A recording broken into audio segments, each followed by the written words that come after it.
Dans cette vidéo, tu vas apprendre ce qu'est un multiple ou un diviseur d'un nombre. Pour cela, on va commencer par poser la division de 1806 par 7. On regarde donc d'abord dans 18, combien de fois est-ce qu'on peut mettre le nombre 7? On peut le mettre 2 fois puisque 2 fois 7 est égal à 14. On enlève donc 14 à 18 et il reste 4. On abaisse le 0 et on regarde dans 40, combien de fois est-ce qu'on peut mettre le nombre 7? Le 7 va y aller 5 fois, puisque 5 fois 7 est égal à 35, que l'on enlève au 40, et il reste donc 5. On baisse le 6, donc on doit regarder dans 56 combien de fois est-ce que l'on peut mettre le nombre 7. Le 7 va y aller 8 fois, puisque 8 fois 7 est égal à 56. Et si on enlève 56 à 56, il reste 0. On peut donc écrire avec cette division euclidienne l'égalité ci-dessous, donc que 1806 est égal à 7 fois 258. Comme le reste vaut 0, on n'a rien à rajouter ici. Donc quand on peut écrire une égalité comme celle-ci, où 1806 va être écrit sous forme d'un produit, donc dès que l'on a le reste de la division qui vaut 0, on pourra dire que 1806 est un multiple de 7, ou alors on pourra dire que 7 est un diviseur de 1806. On pourra encore dire que 7, si c'est un diviseur, il divise 1806, ou alors que 1806 est divisible par 7.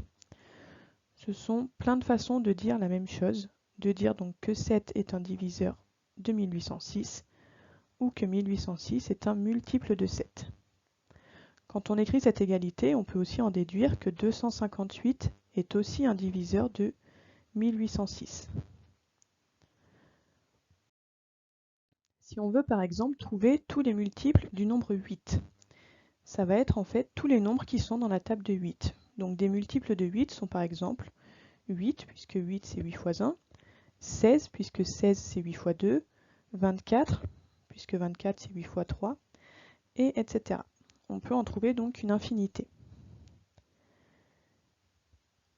Si on prend cette égalité, 54 qui est égal à 6 fois 9, on peut en déduire que 6 et 9 sont des diviseurs de 54, ou alors que 54 est un multiple de 6, mais également un multiple de 9.